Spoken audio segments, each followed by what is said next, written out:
Good evening, everyone. It looks like it's 6 o'clock, so let's get started. This is the information session and public statement hearing in case 21T0059 for the New York Public Service Commission in the Alle-Catt Wind Article VII application proceeding. Before we go into the public statement hearings, we are going to have two brief presentations off the record. One from Narita Chaudhry of the Department of Public Service staff on the Article VII process for this case, and the second from the Alle-Catt Wind Energy LLC applicant describing the project. At this time, I'll yield the floor to Norina. Thank you, Judge Sayers. I think Jill could pass me the presenter.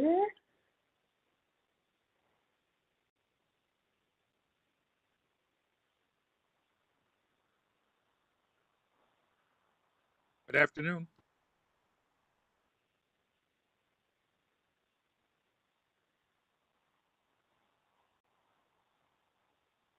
We need to pass the ball to Narita Chaudhry.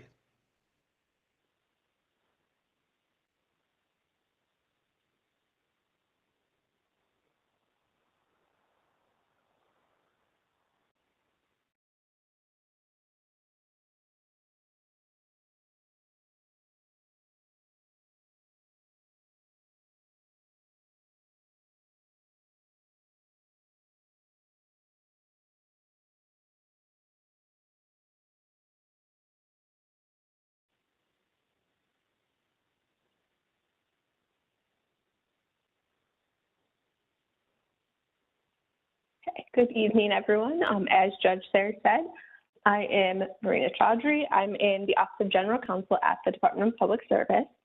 Thank you all for tuning in for this info session here tonight for the Alle-Catt Wind Energy Project.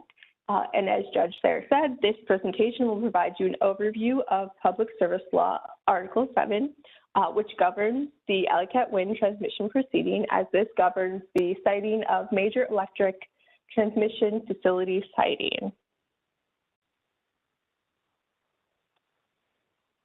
Oops, just having some, there we go. So Article VII applies to major electric lines, which are defined in the Public Service Law as a transmission line with the capacity of 125 kilovolts or more and at least 1 mile in length, or a line that has the capacity of 100 kilovolts or more and is at least 10 miles in length. And the Alle-Catt project at issue here will involve the construction of a 10-mile, 345 kV transmission line.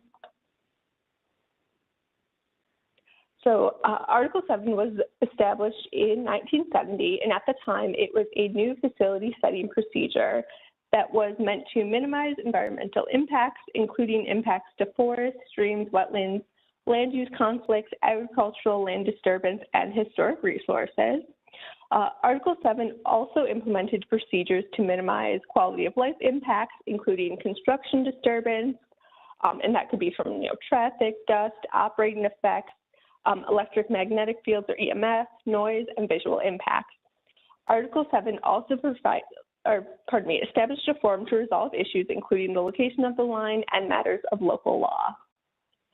So Article VII creates an open process that involves state agencies, municipalities, citizens groups, and interest groups.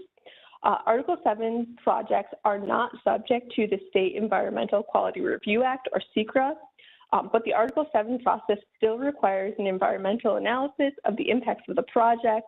It requires minimization of impacts, and it allows for public participation.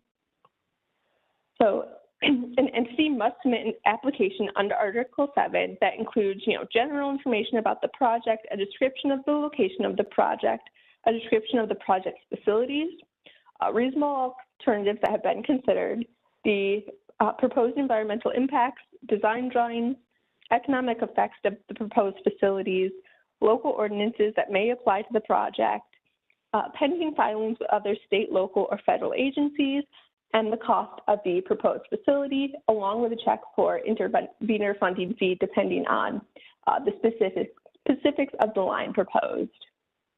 And this application should be served on the municipalities where the project is proposed. state legislators, state agencies, and it should also be served on document repositories, which are typically local libraries. And in this case, the document repositories included, local libraries and town halls. And in addition to those locations, the application is available online on the PSC website, which is dps.ny.gov. So the Article VII process includes the case being docketed by a specific case number, and the case number for this project is 21-T-0059.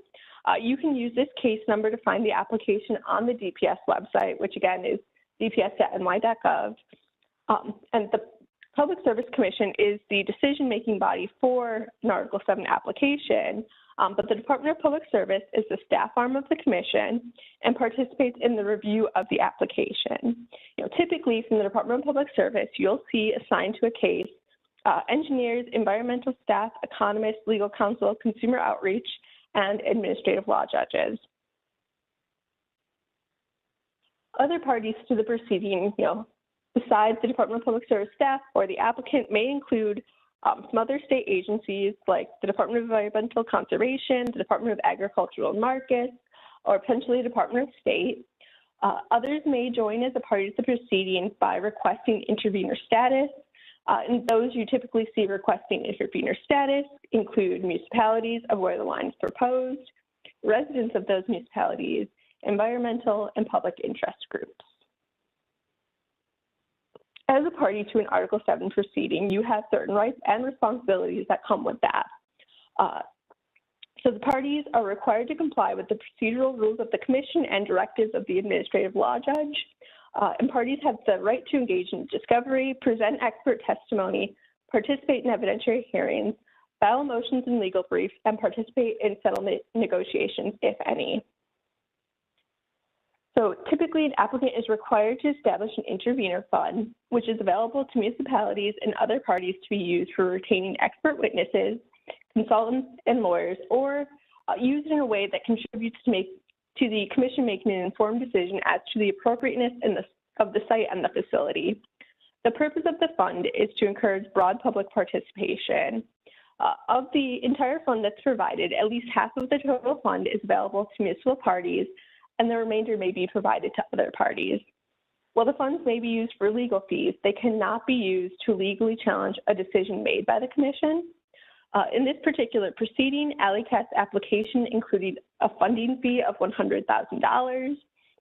A notice of availability of the funding was issued on March 9th, and subsequently on April 13th, $50,000 was awarded jointly to the towns of Yorkshire and Freedom, and the other $50,000 was awarded to Cattaraugus County.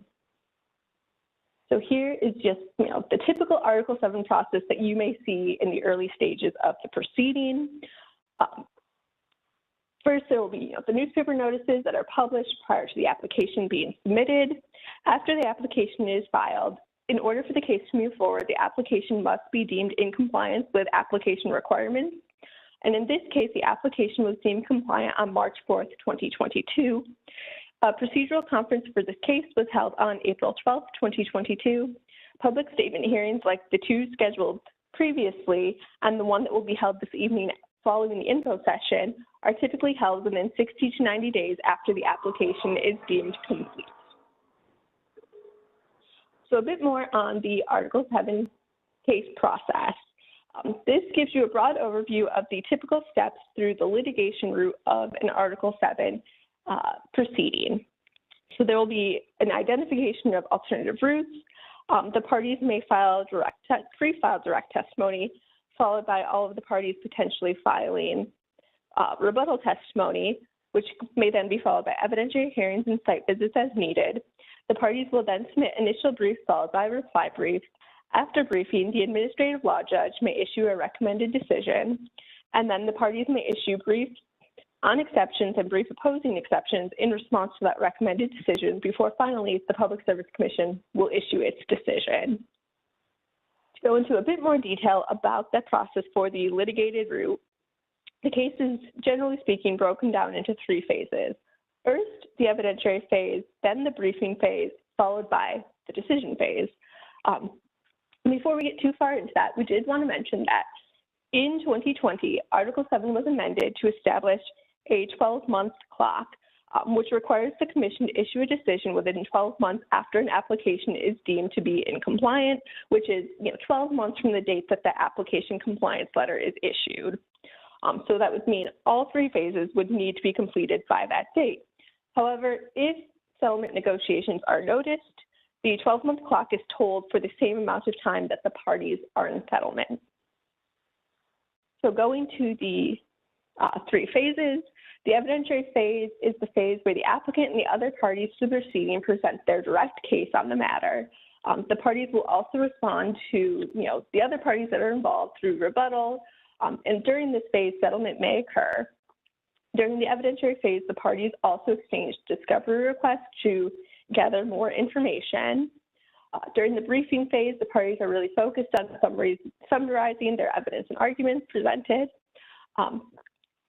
As I mentioned, the clock may be tolled for settlement, and in this particular proceeding on May 17th, Alle-Catt filed a notice of settlement.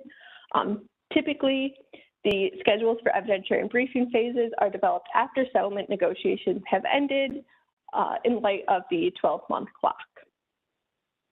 So the final stage is the decision phase.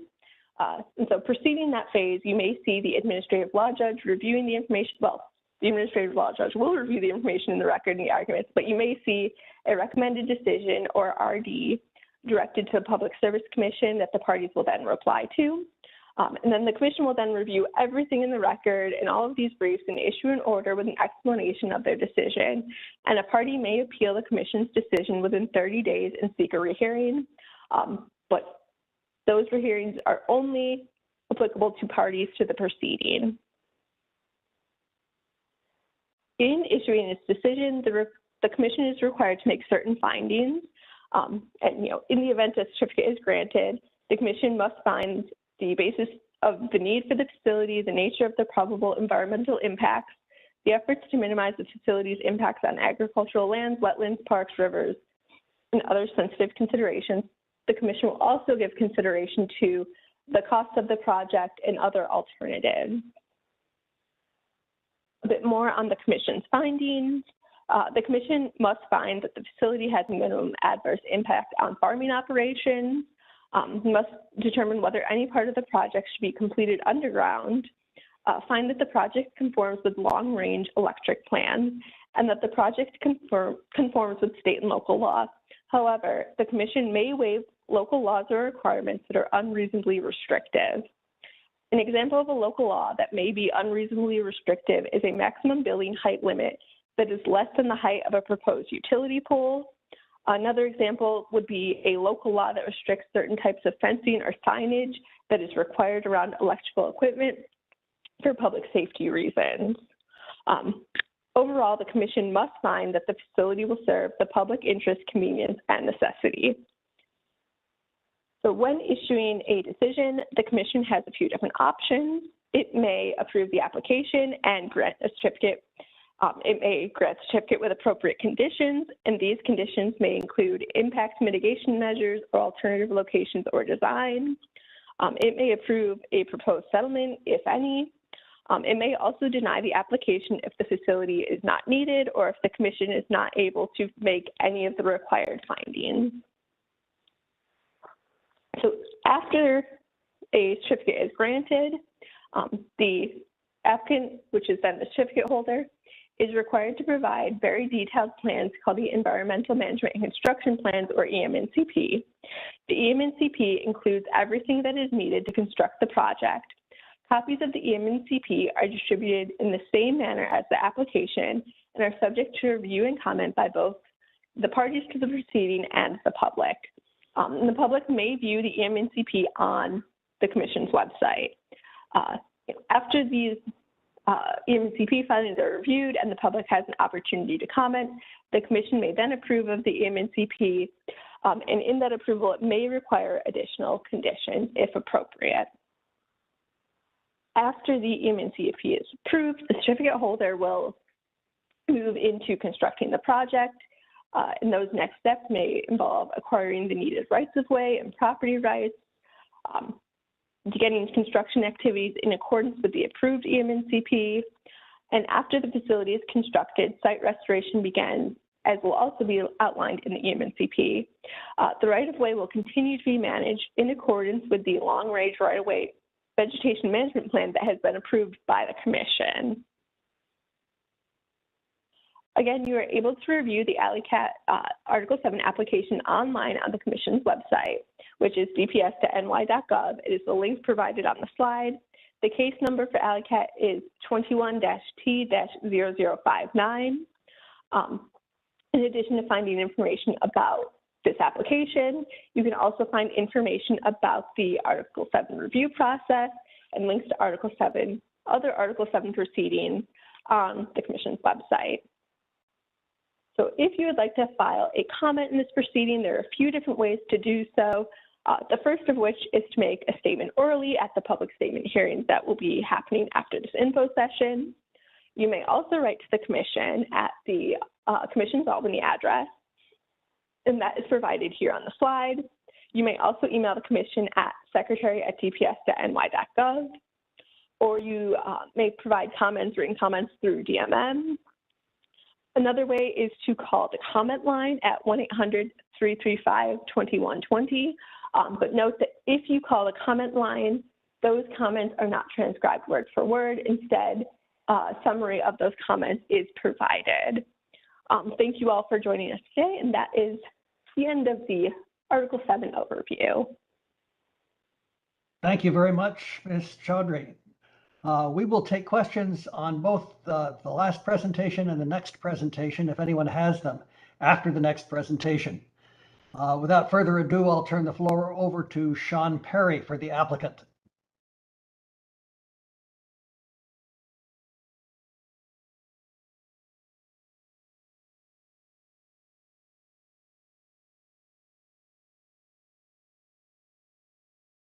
Alrighty, can folks see my screen?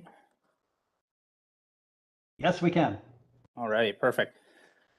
Alrighty, thank you, Judge Sarah. Thank you to DPS staff. Thank you to Noreen for that presentation. My name is Sean Perry. I'm the local developer for the Alle-Catt Wind Project, and we appreciate everyone coming on the line again for another public statement hearing. We appreciate Judge Sarah for adding another one to the list so that additional folks can jump on and learn more about the project and give their thoughts and concerns. So this is just a general overview on our application. Just going to give a brief overview on Invenergy, what's in our application, how you can participate in the project as a whole.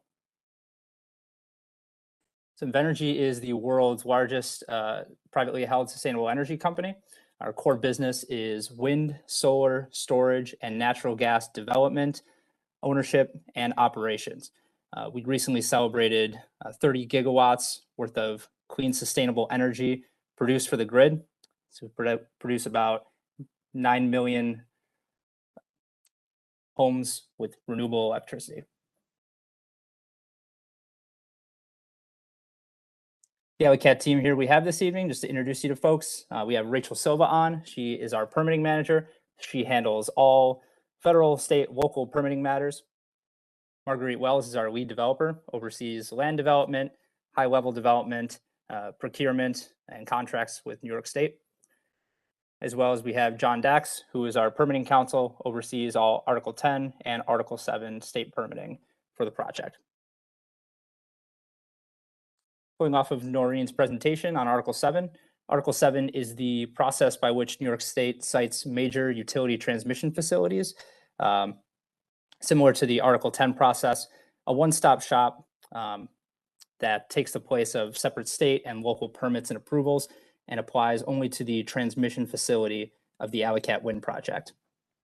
Our Article 7 application contains project details and maps on our website, along with technical information on impacts of the project and studies such as visual, wetlands, wildlife, waterways, cultural resources, noise, and EMF studies. Our Article 7 application has been deemed complete and in compliance with the regulations as of March 4th of this year. We submitted our application in February of 2021, and proceedings have commenced as of March 4th of this year. Case has been assigned the number 21-T-0059, as Noreen mentioned. and all of our submitted files are available on the public docket. Just going to the Department of Public Services DMM docket, and you'll be able to see all submitted files and correspondence. Moving on to just a brief overview of our transmission line. Again, detailed maps can be found in the application and figures 2.1, 2.2, and 2.3. To the right-hand portion of your screen, you'll see the end of our transmission line is our operation and maintenance facility and our substation off of Osmond Road in the town of Freedom. This is where the power collected from the facility is collected and moved down the transmission facility to our point of interconnection substation off of Neiman Drive, just off of Route 16. We have road crossings of state routes 98, 16, county roads 22, 73, and 36, and town roads Osmond, Galen Hill, Sandbank, Blue Street, Cutting Road, Tingu Road, and Cagewind Road. Some additional information you'll be able to find in our application. It contains numerous exhibits that contain details of the facility, benefits, adverse impacts, site plans, and details of our route. Additional studies and reports are available, cultural resources, architectural review, wetland delineations, visual impacts, and photo simulations. We have noise, EMF studies, and detailed facility drawings. Again, our application is on our website, allecattwind.invenergy.com. If you do not have internet access and would like to access the files locally, we have them at the following locations: the Arcade Free Library, Rushford Free Library, Freedom Town Hall, and Yorkshire Town Halls. I'm also local and available. My contact information will be at the end of the slides, and I'm happy to meet with you in person and go over any details of the application you may find prudent. As Noreen stated, Article 7 warrants a certain level of public participation.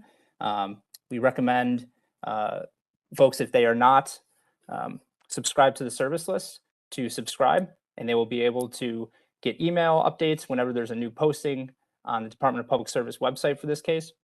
And to do this, you just go to the DPS webpage for the project, and alternatively can enter in the case number on Google. And on the upper right-hand part of your screen, you can subscribe to the service list button, and you will be signed up to receive email updates. Additionally, you can reach out to the Public Information Coordinator, who can assist and advise interested parties on how to participate and how to receive the most up-to-date information about the proceedings. His name is James Den. He's Department of Public Service staff. His phone and email are seen on your screen.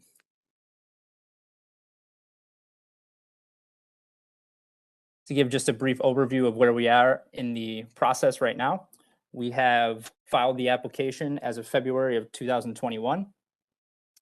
Shortly thereafter, held a virtual open house to provide our application to the public, provide an open forum for folks to express their comments and concerns about the transmission facility, as well as presentations to the town boards of Freedom and Yorkshire to make local government aware of the project, where we received our completeness determination March 4th, 2022, and had our procedural conference April 12th. Our first information forum and public statement hearing was May 24th, and obviously we have an additional one this evening. Settlement negotiations are ongoing right now. They have started from quarter 2, quarter 3 of 2022. Those will proceed into the summer. And we expect to have a final decision from the state in Q1 of 2023, which puts us on a construction timeline of 2024 to 2025, with the goal of being commercially operating by 2025. Details of the facility itself: we have structure locations that are placed to cause minimum disturbance to the environment, both during construction and as a permanent fixture. We have proposed 56 structure locations along the 10-mile route. Structures will be, for the most part, steel monopoles using brown weathered steel, H-frames during specific engineering constraints, and 3 pole structures at route turns. These structures will have a median height of 115 feet off the ground and rarely will go above 150 feet. And spans between these structures range from 700 to 1,100 feet. And again, variances will accommodate agricultural, wetland, geographical, archaeological, and other environmental considerations to reduce our adverse impacts as much as possible. The proposed transmission right-of-way will be placed at the center of a new right-of-way, 150 to 175 foot wide. Again, with variance in regards to certain environmental or engineering constraints.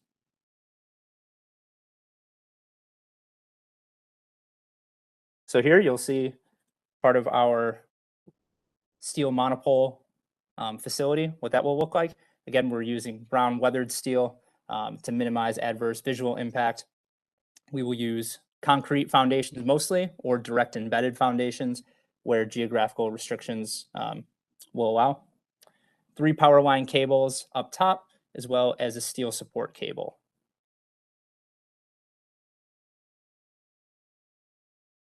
Here's what the 3 monopole structures will look like at route turns. Again, similar, brown weathered steel, concrete foundations with 3 power lines. And preceding turns and certain narrowing of the right-of-way, there will be H-frame structures. Again, 3 power line cables, and the visual report can be found in Appendix 4F on the Article 7 application, on our project website, as well as the DPS docket.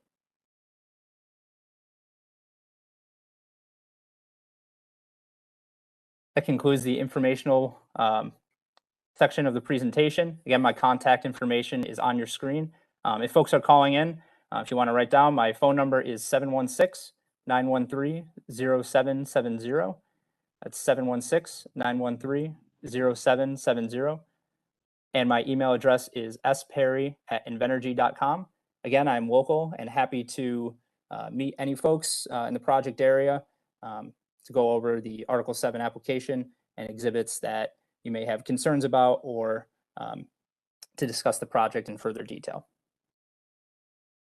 And with that, I will hand it back over to Jill and DPS staff. Thank you. Thank you, Mr. Perry. We have time for questions if anyone would like to ask them about the preceding 2 presentations.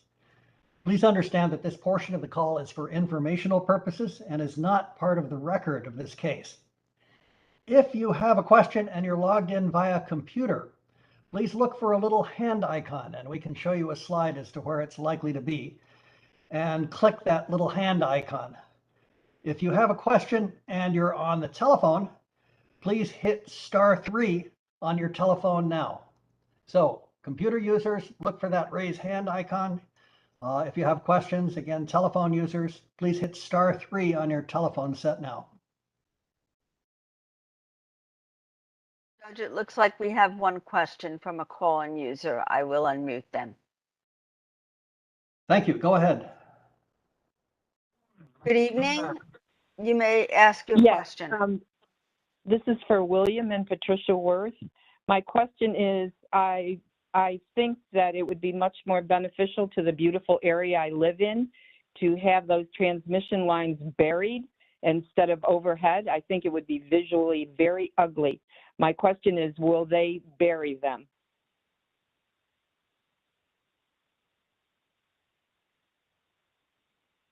Patricia, this is John. Go ahead. Oh, apologies. We have proposed an overhead transmission facility at this time due to the cost and environmental impact of burying the transmission facility. The entirety of the 10-mile route will introduce, significant costs that the project could not stand to bear, as well as introduce a certain level of environmental impact that will not be had with going above ground. Again, this is, high voltage AC current, so it requires, certain depth that would, have to be buried with concrete conduit, and would severely disrupt the soils of agricultural lands and wetlands. To mitigate the impact to the soils, it's best to propose an above-ground transmission facility. That issue is being raised in settlement negotiations currently by the towns and county. So there will be further discussion to come, but I just wanted to give you a brief overview of why we proposed an above-ground transmission facility. Thank you. Thank you. Ms. Wasser, do you see any further requests for questions? No, I do not at this time, Your Honor. Okay, before we Actually, there is Yes, one. There is another one. Hold on. Okay, go ahead. Good evening. You are unmuted. Please identify yourself and ask your question. Hi, this is Stephanie Milks. I'm a resident in the town of Freedom. And I did attend this hearing last time. And one of the questions I asked during this session was whether or not Invenergy had acquired all of the necessary easements for the 10 miles of the transmission line and all of the properties. Invenergy had stated that yes, they did, and it's also recorded in the Yorkshire Town Board meeting minutes back in April of 2021 that they had acquired them. So I'm wondering why those have not yet been submitted into the Cattaraugus County Clerk's Office. There's been over a month that has passed since this last period, and I see that they had made submissions in between January and March of 2022, and I'm wondering why, if they had them all, they were not submitted at that point.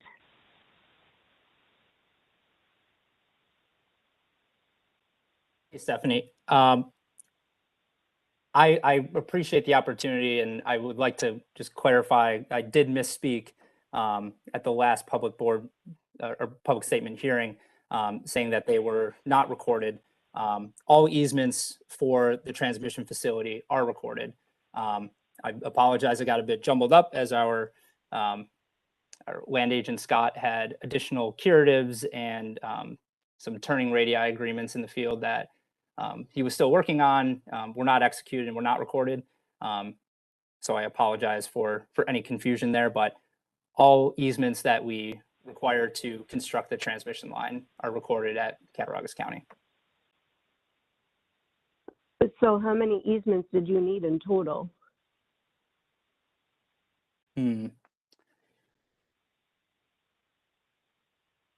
Marguerite, I may pass it to you. Not 100% sure. I'm happy to go back into our land records and find that information for you, if that helps. Yes, that would be absolutely wonderful, because it's right now looking like there's only maybe around the 25-ish amount, and for 10 miles that just doesn't seem like it a lot. Doesn't seem like enough to stretch 10 miles with 25 properties. So that's why I was just curious. I understand. The 25 does seem like it's the correct number. I would say, 20 plus in that ballpark. Mm-hmm. Right. Okay. But I'm happy to confirm with you. That's not very many.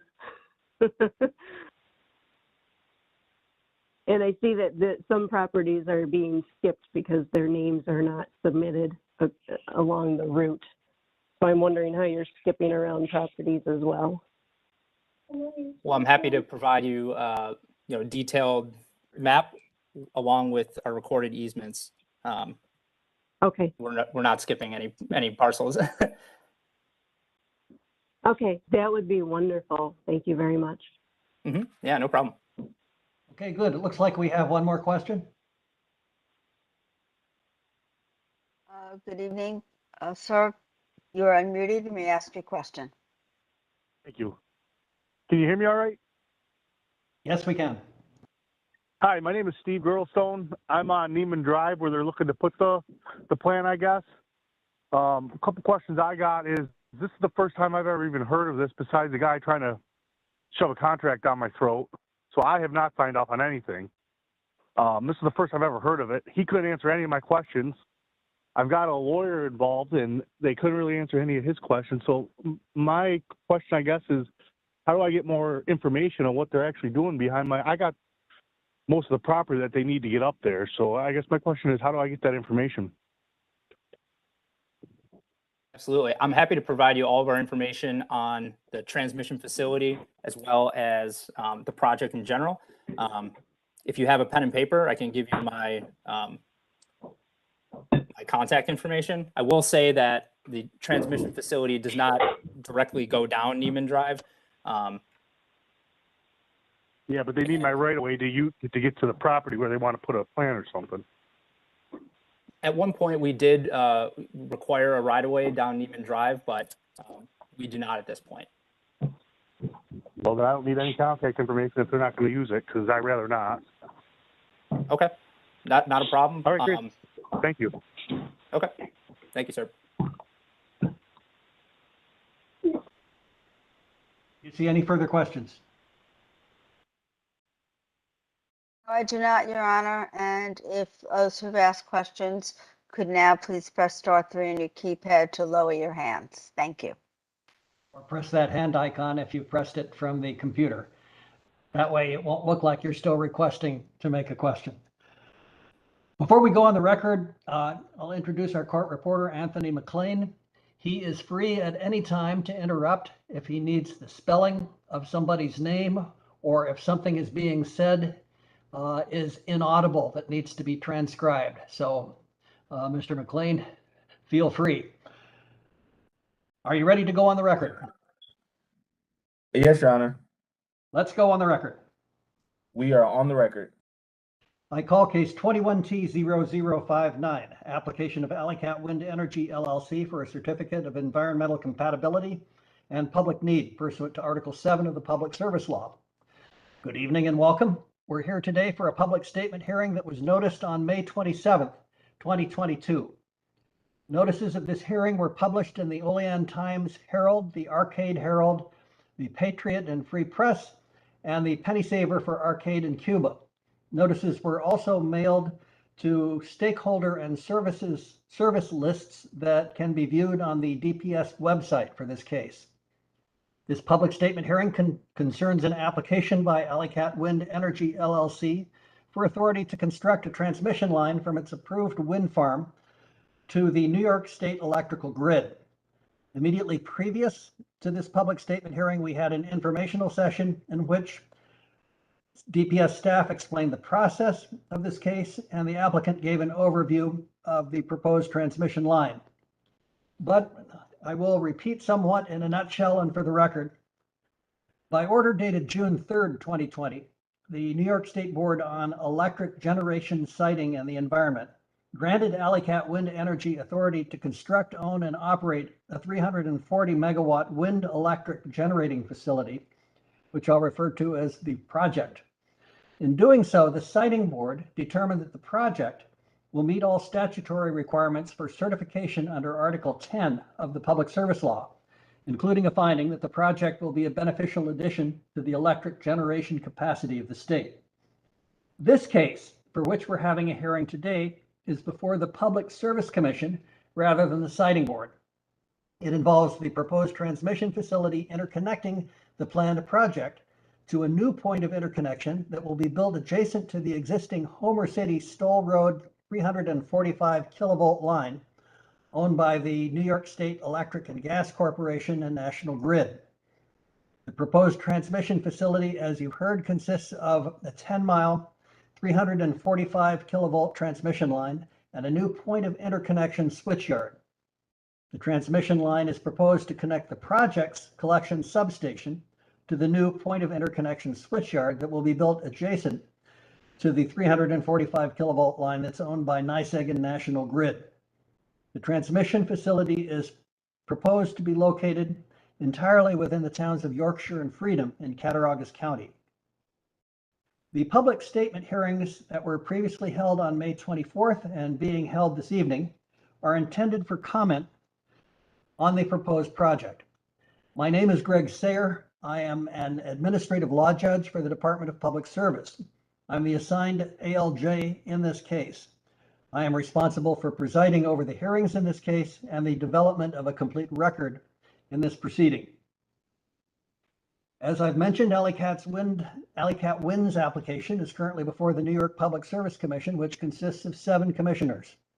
The commission, as you heard from Ms. Chaudhry, may approve, reject, or modify the application. We are honored to have here with us on the call tonight, Commissioner John Maggiore. Commissioner Maggiore, would you like to make some remarks? Thank you, Judge Sayre. I very much appreciate having the opportunity to listen to everyone who has come out tonight virtually to participate in this public statement hearing.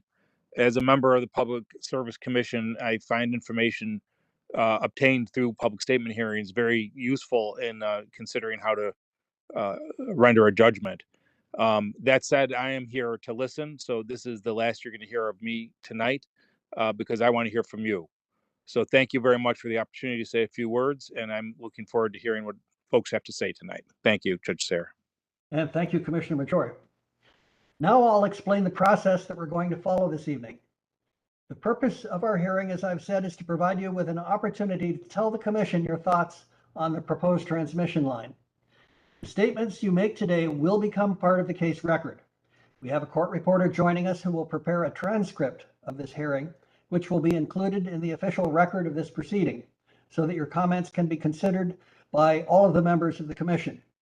When it is ready, the transcript will be available for view on the Department of Public Service website. This hearing is not an evidentiary hearing with cross-examination or a question and answer session, but is a forum to hear comments from you. This is not your only opportunity for comment. As Ms. Chaudhry has explained previously, I'll explain it again. If you did not pre-register to speak at today's hearing, but you would like your views included in the record, there are a variety of other ways to comment that were listed in the public notice for today's event. For those of you with computer access, we're showing a slide with the other ways to comment. And for everyone, all of the details are in the May 27th public notice for today's event. You may comment by submitting comments on the department's website, by email, by regular mail, or by phone. Regardless of how the comments are submitted, they will be given equal consideration. Comments may be submitted and will be considered throughout the pendency of this proceeding. Although you may file public comments at any time while this proceeding is pending, we request that you get your comments filed as soon as possible. If you have registered to make a statement, we ask that you please summarize lengthy written statements orally and submit the full written statement by email or by mail. At this point, we only have 8 speakers who have registered to speak, so I'm not going to impose any time constraints. But I request all the speakers to be respectful of those who are waiting to speak and not drag your comments on unnecessarily.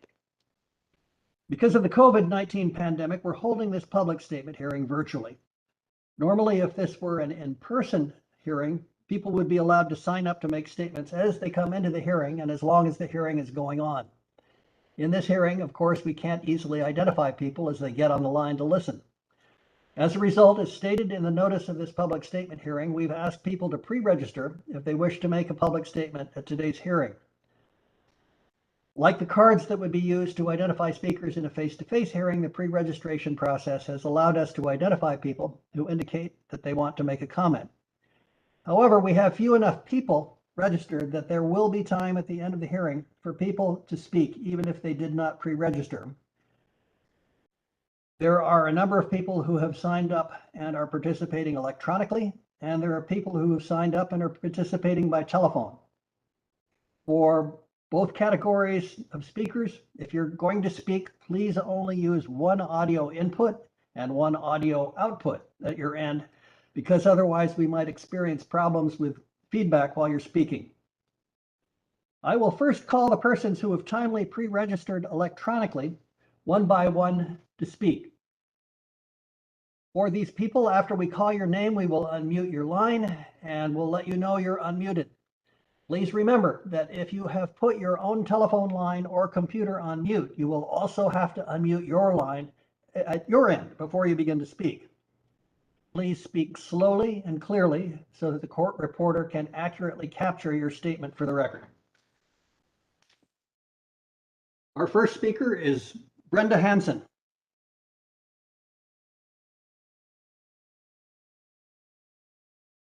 Ms. Hanson, you've been unmuted. You may proceed.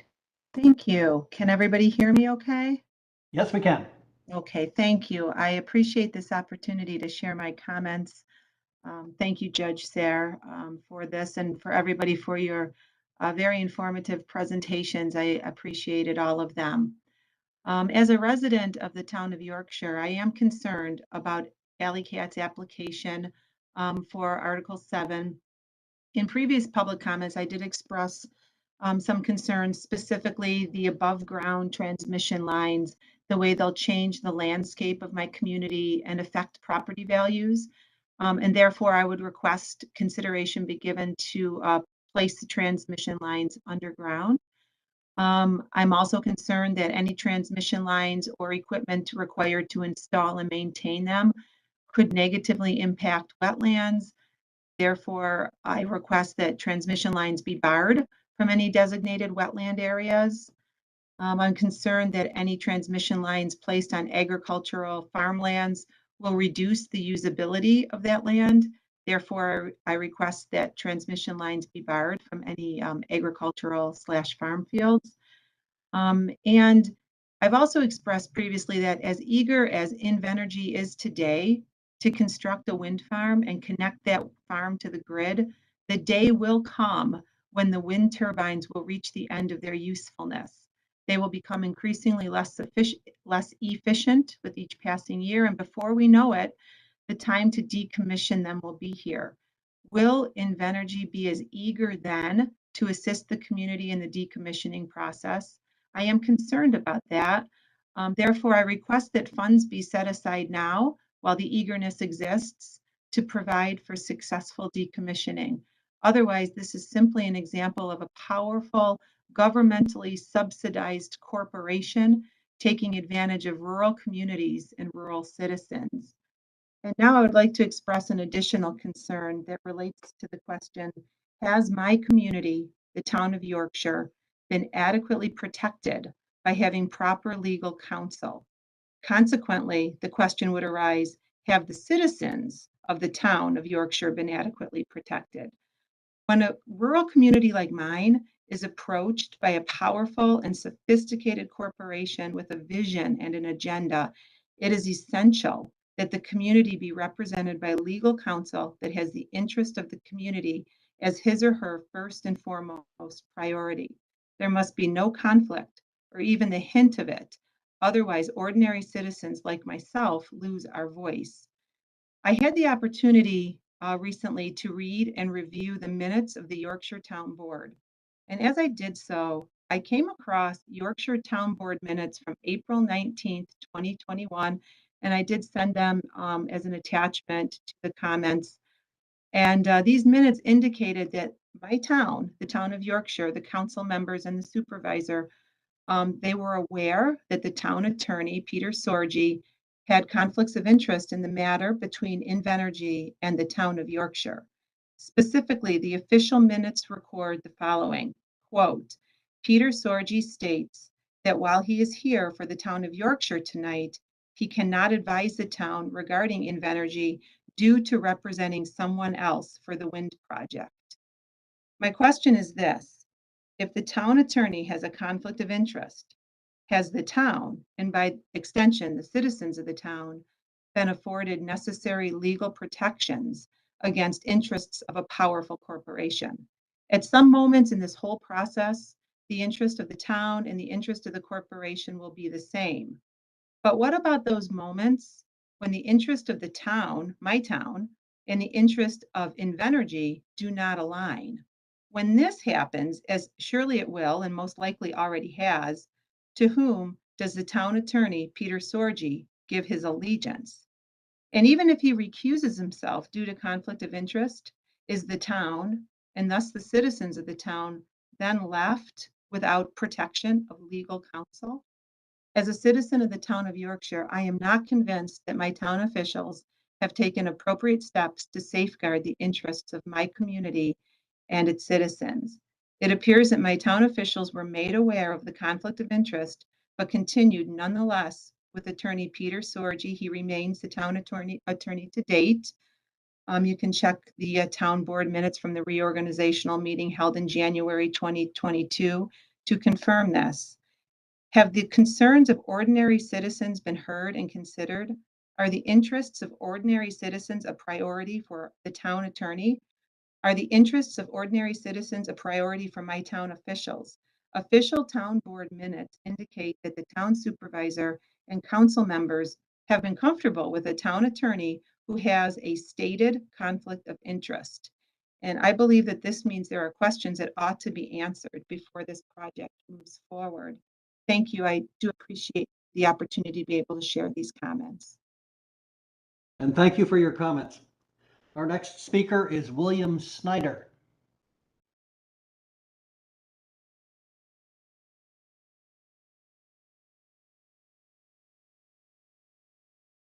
Good evening, Mr. Snyder. You've been unmuted. Please proceed. Okay, can you hear me? Yes, we can. Okay. I'm William Snyder, president of Farmersville Citizens United. First, I question the virtual use of this hearing. Why couldn't this been done as a open public event? These rural towns have only recently had internet cable installed, and many residents have not had the opportunity to have service installed and cannot take part in a virtual hearing. By recommendation, this should have been done face to face.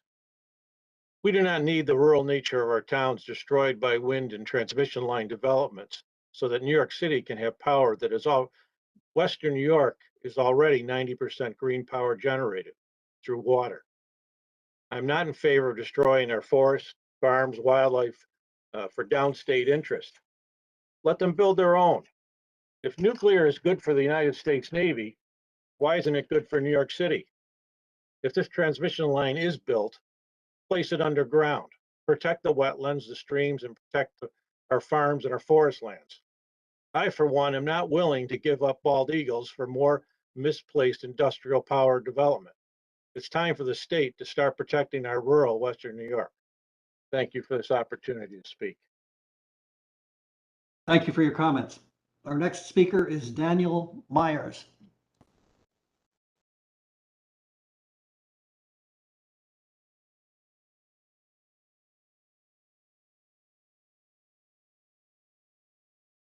Evening, Mr. Myers. You've been unmuted. You may proceed. Oh, can you hear me? Yes, we can. Okay, I request that the power lines be buried to at least preserve some of the natural beauty that our part of the enchanted forest provides for many people. If we can even call it that now that the almost 600-foot windmills are coming to our town and destroy what I call God's coloring book. I also request that tree preservation be part of Invenergy's condition. So if the project does go through, it's an established fact that one mature tree absorbs 48 pounds of carbon per year. Removing our forests is defeating the purpose of the windmills, creating more of a greenhouse effect. And we also need a decommissioning plan for when these projects fail. Residents should not have to be burdened with the cost of decommissioning. And another big concern of mine is a while ago they were going to put a dump here in Farmersville, and they decided they couldn't do it because of the weight in our aquifer. We need something to protect our wells. We have one of the biggest aquifers in New York, and these windmills are documented. They're well documented that they have burst through other aquifers and other windmill projects and ruined many people's wells. And like I said, it should be noticed that we have one of the biggest aquifers in New York State, and we definitely need our water protected. If it breaks through the aquifer, then our houses are worth nothing, and we can't sell them. Thank you for your time. And thank you, sir, for your comments. Our next speaker is Dennis Galuso.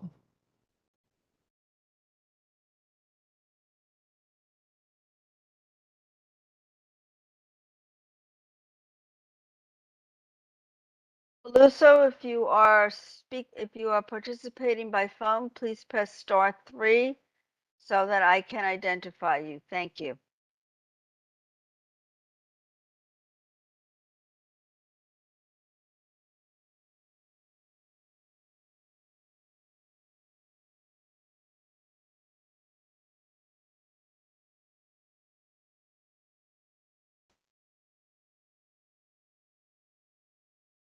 We'll circle back and try and pick them up at the end.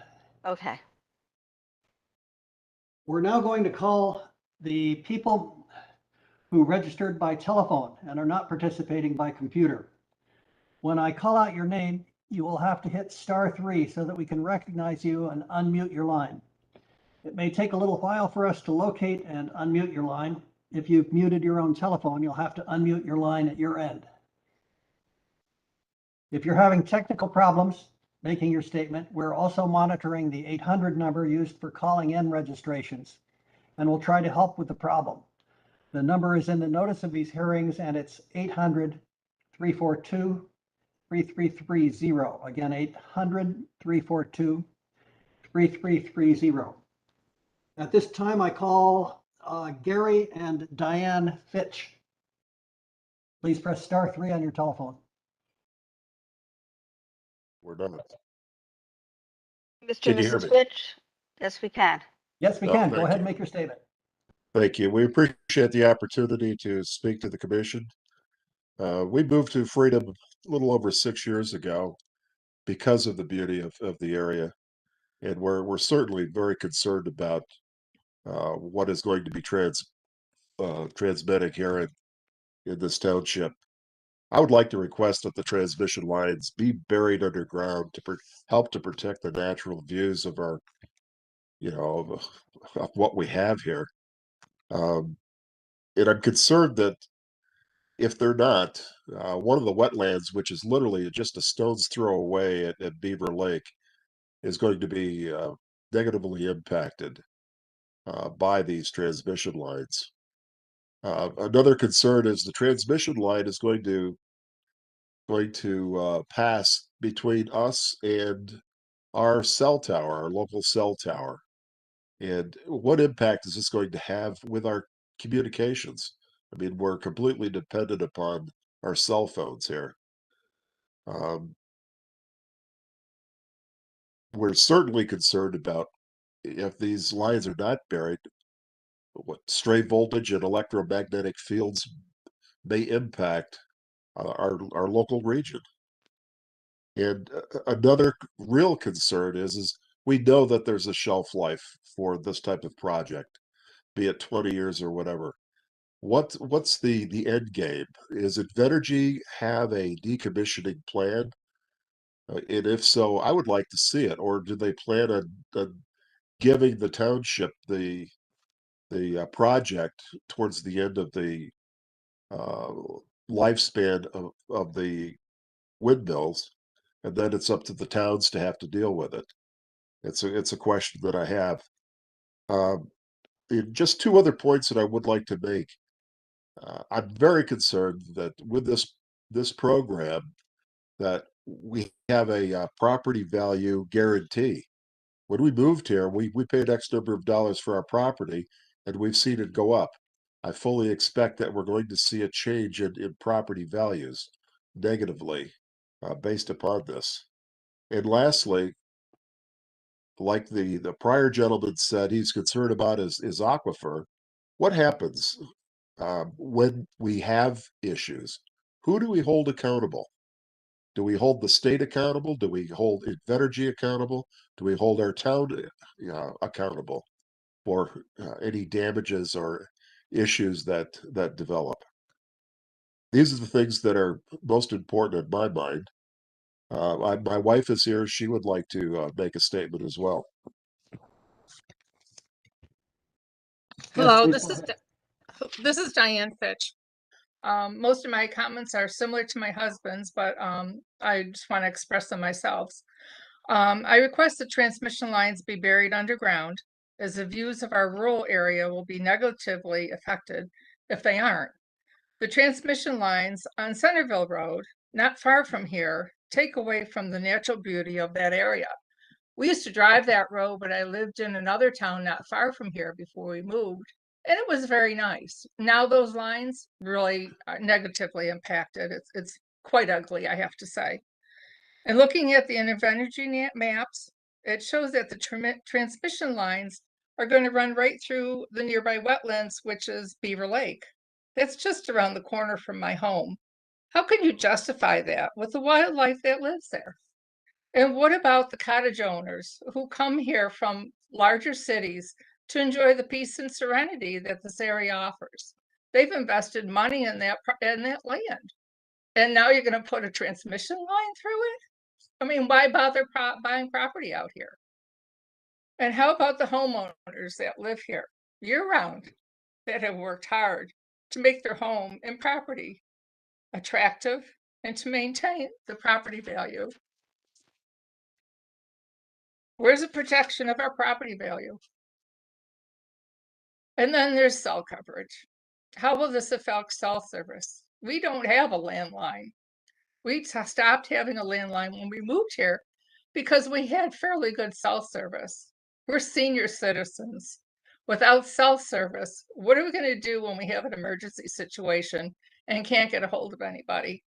The projected path of the lines goes right between my home and the nearest cell tower. Interference in cell coverage could be a life or death scenario. And also, what's the plan to remove the windmills if and when they're decommissioned? I'd hate to have them see them all rusty and corroded in our area. That's all I have to say. Thank you for letting me speak. Thank you very much for your comments. Next is Sean McCarthy. If you could hit star 3 on your telephone, we'll identify you and unmute you.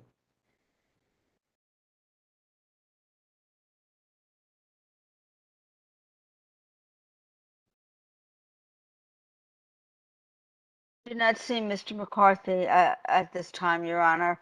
Mr. McCarthy, if you are on the line, please press star 3 on your keyboard so we can identify you as Judge Sayer explained. Thank you.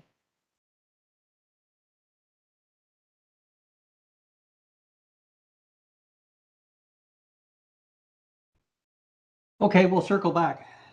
The next speakers are Patricia and Bill Worth. Please hit star 3.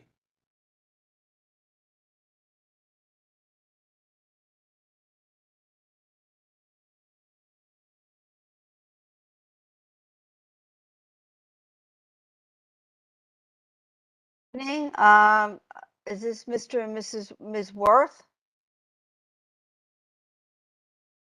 This is Stephanie Milks. Okay. Sorry, your hand was still raised.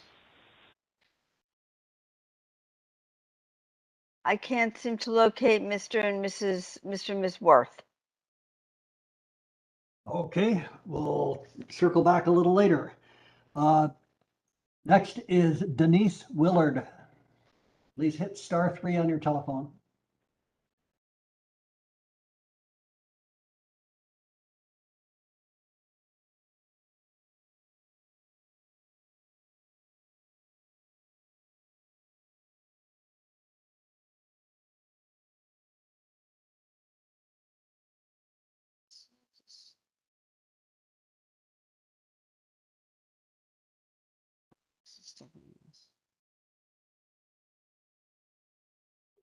Good evening, is this Ms. Willard?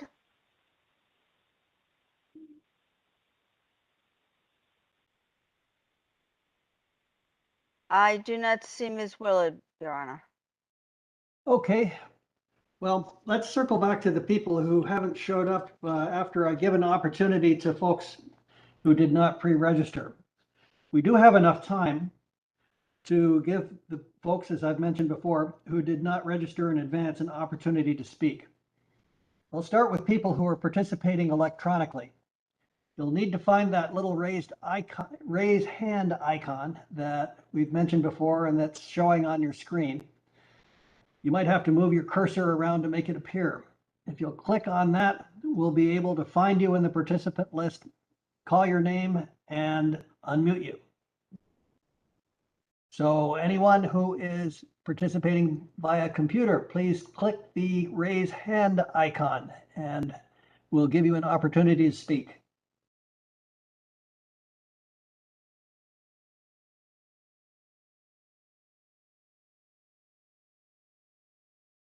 I see Dan Myers and Stephen Girdleston. I think Mr. Myers spoke.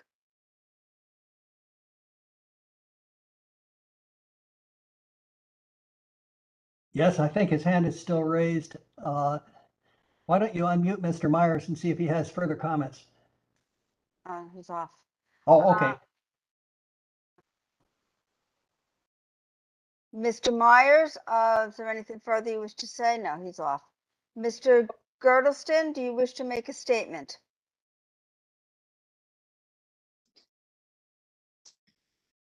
Hello? Yes, go ahead. We can hear you. I don't hear him. See if there's any. Oh, okay. That was you saying hello. That Sorry. was me, so that's okay. Now, I don't see anyone. We have a calling user. Hold on. Good evening. Can you please identify yourself? And you are unmuted. You may make your statement. This is Denise Willard. Can you hear me? Yes, we can. Please spell your name for the court reporter. D-E-N-I-S-E. Last name is W-I-L-L-A-R-D. Thank you. Go ahead and make your statement. I'd like to thank you for allowing me to speak, but to let you know how disappointed I am that we are having a virtual meeting. I go to work every day. There's no reason that we couldn't have had a virtual meeting. I just was able to figure out how to get on by the phone. I've been listening, but I couldn't, when they were calling me, I hit *3 multiple times. I'm still trying to get on through Cisco, but the WebEx, but I haven't been able to do that. So how many people just gave up? They tried, but they just gave up. As Brenda Hansen said earlier with Peter Sorgi, Peter Sorgi not only has a conflict of interest with the town of Yorkshire, he also has a conflict of interest with the town of Freedom.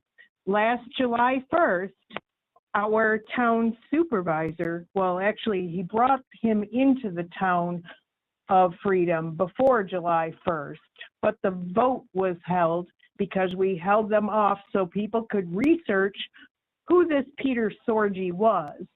He represents someone that is going to have a turbine, if the project comes through, on their property.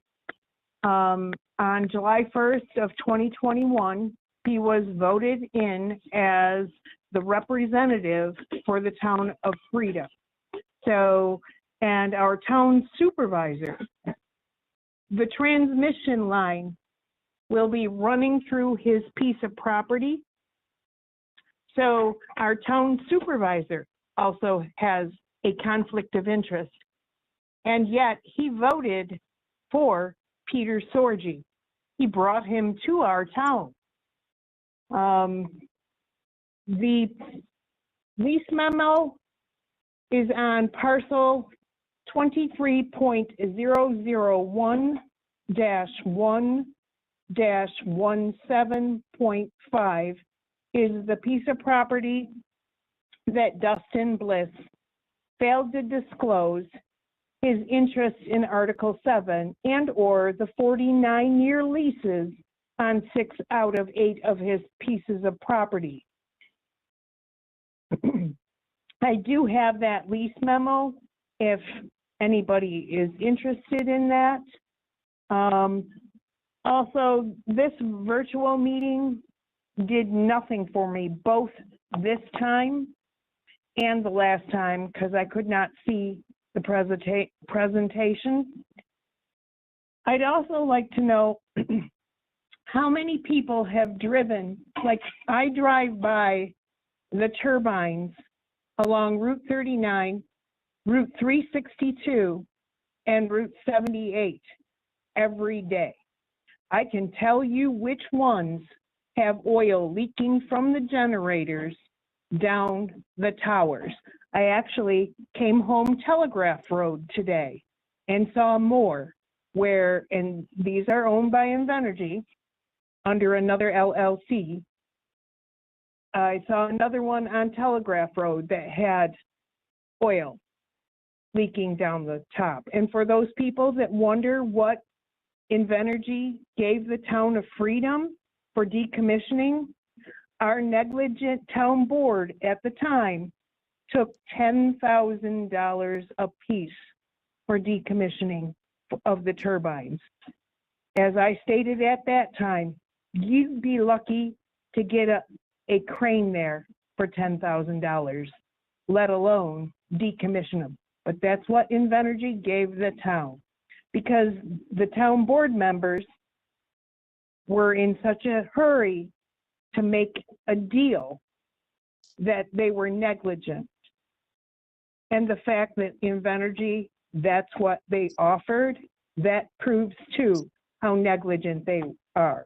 At the beginning of this informational meeting, when Sean Perry spoke, he told how Invenergy is the largest sustainable energy company in the world, and yet they're groveling over burying any transmission line.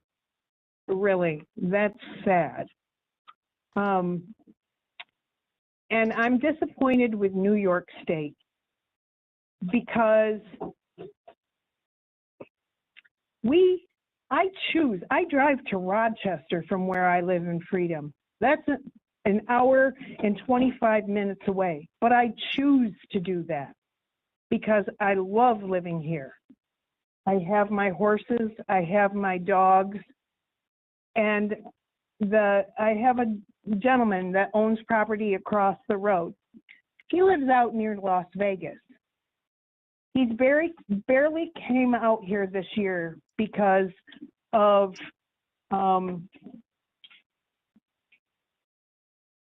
he travels all the way here from Las Vegas area and has had some of his friends fly in helicopter. This particular neighbor had planned on making this area his permanent home after retirement, but during the whole turbine/transmission line debacle, he has since changed his mind, and this project and the thought of what it will be like to come out here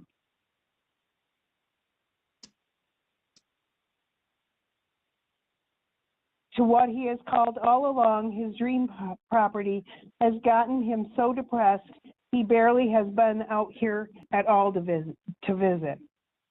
I can only imagine how he feels. He planted tens of thousands of trees by hand, put up 5 ponds, and made his property more enjoyable just to have that all taken away.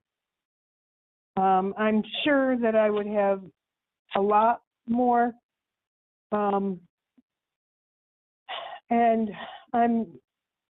there's so many conflicts of interest. Not only does Dustin Bliss, Freedom's town supervisor, have a conflict of interest where he signed 49-year leases with Invenergy on 6 out of 8 of his pieces of property, and somehow in 2019, he couldn't pay any of his taxes, but in 2020, he paid all his taxes plus nearly $5,000 in late fees.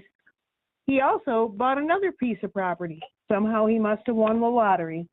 And his uncle has a conflict of interest. His father has a conflict of interest. And his landlord, Barb George, has a conflict of interest because Dustin is, the farm that Dustin is working is on her property, and she has a lease agreement for a turbine on that property. So there's lots of conflicts of interest, and Invenergy failed to notify the residents of these conflicts of interest until the Attorney General was contacted. And, you know, I sat through that day of meetings, both at the Arcade Fire Hall and at the high school. So from, you know, early afternoon until late at night, and people that wanted to speak actually left that meeting because it ran so long. And we all poured out our hearts at that meeting, and it's like our voices were not heard. Multiple people wrote in on the DPS site, and it was like our voices weren't heard. It's like we as residents don't exist. And I mean, it's very disappointing. I guess that I better stop there.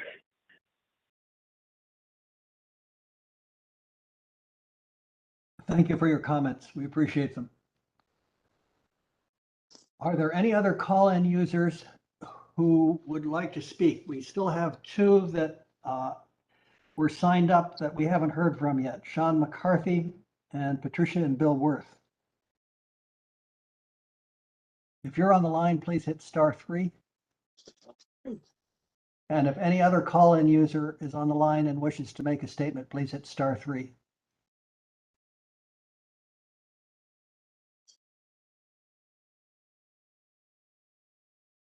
I'll also make the last call for Dennis Galuzzo, Galluzzo, who signed up to participate electronically. If you're on the line, please hit *3 to make your statement.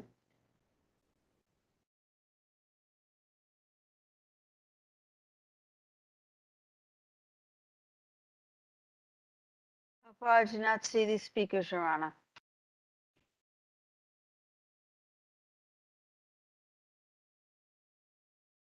Last call for statements. Please hit *3 or hit the raised hand icon.